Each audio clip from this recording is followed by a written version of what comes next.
Hello everyone, welcome back to my channel Peter the Rock. We all know that philosophy is an attitude that acts as a guiding principle for behavior. Videos on my philosophy, that is the 14th video, confidence philosophy, that is the 52nd video, faith and philosophy, that is the 61st video, Buddhist philosophy, that is the 67th video, and Christian philosophy, that is the 74th video, are available on my channel. You can click on the links of these videos seen in the description to enjoy watching them.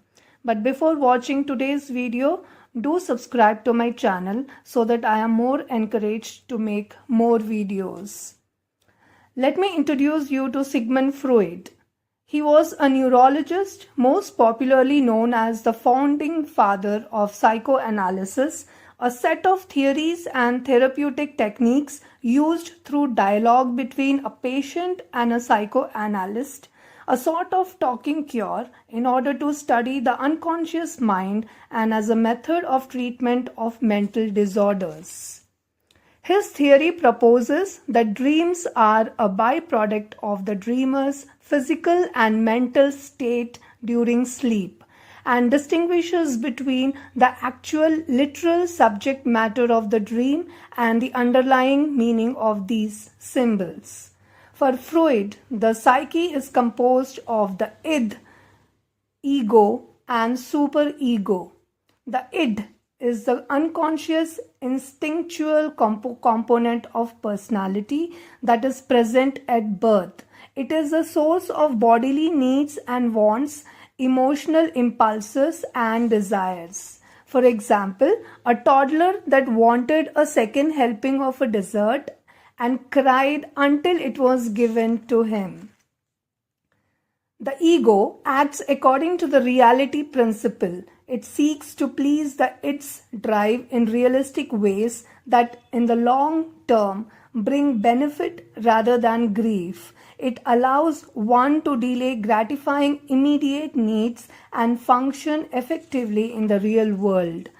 The example could be if you are craving chocolate, the ego will make you wait until you can get your own chocolate bar instead of snatching the one your friend is about to enjoy.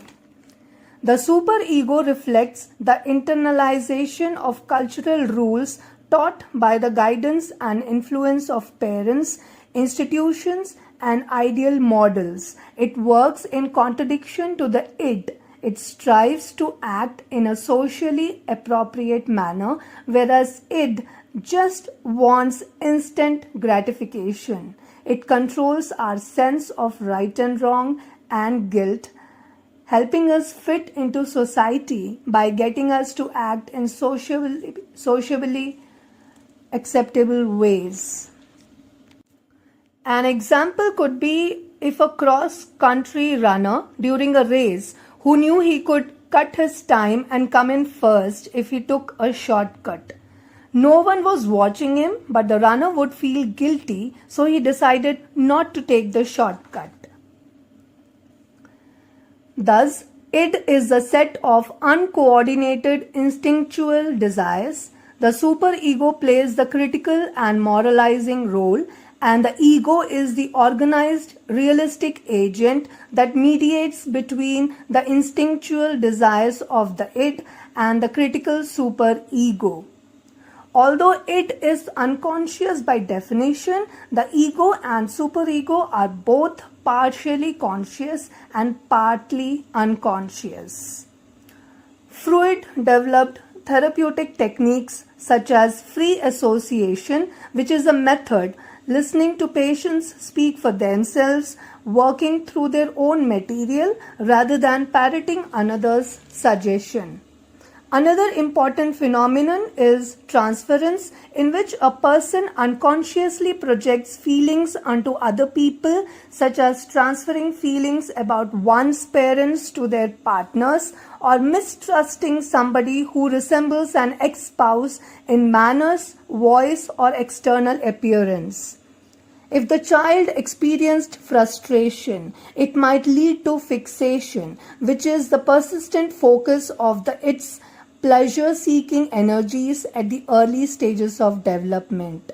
These fixations occur when an issue in one of the developmental stages remains unresolved, leaving the individual stuck at that point of development and unable to move on to the next, causing them to experience anxiety that would persist into adulthood as a neurosis, a functional mental disorder. Now the stages I am referring to are 5 in number. The first one is the oral stage, which starts from birth and lasts around a year. The infant's mouth is the focus of gratification derived from the pleasure of feeding at mother's breasts and from oral exploration of their environment. In this stage, the id dominates because neither the ego nor the superego is fully developed. Every action is based upon the pleasure principle. The ego is slowly forming as the infant starts to develop a body image and delays gratification. Weaning is the process of gradually withdrawing the infant's supply of its mother's milk and introducing it to another diet makes the infant lose the physical intimacy with its mother. This increases the infant's self-awareness that it does not control the environment and thus learn a delayed gratification. Issues during this stage may cause the infant to develop an oral fixation during their life, characterized by immaturity, passivity, and unrealistic optimism. The second stage is the anal stage, spanning from the age of 18 months to 3 years. Controlling bowel movements is the child's key experience. It results in conflicts between the id that demands immediate gratification and the ego that demands delayed gratification in eliminating bodily wastes. Fixations at this point in development can lead to two personalities. The first one is anal retentive personality, in which the parents may have overemphasized bowel movement control, which can lead to the development of a compulsive personality, a person too concerned with neatness and order. The second personality is the anal expulsive personality, and underemphasis on controlling bowel movements can lead to the development of a self-indulgent personality and environmental disorder. The resolution in the id-ego conflict is in the child's adjusting to parental influences, teaching the value and importance of physical cleanliness and environmental order, thus producing a self-controlled adult. It must not be developed with the parent's will, as it creates a weak sense of self. It must be developed with the child's ego. The third stage is the phallic stage that occurs from the age of 3 to 6 years. In this stage, children become aware of their bodies and the bodies of other people, learning the difference between male and female. The fourth stage is the latency stage that spans from the age of 6 years until puberty, wherein the child consolidates the character habits they developed in the first 3 earlier stages. The last stage is the genital stage that spans from puberty through adult life. Its purpose is the psychological detachment and independence from parents. The ego established in the individual shifts from instant gratification to gratifying desire through responsibility, family, friendship, and relationships. So Freud was a significant contributor to understanding human personality via the results of largely unconscious internal conflicts among the structures of the human brain.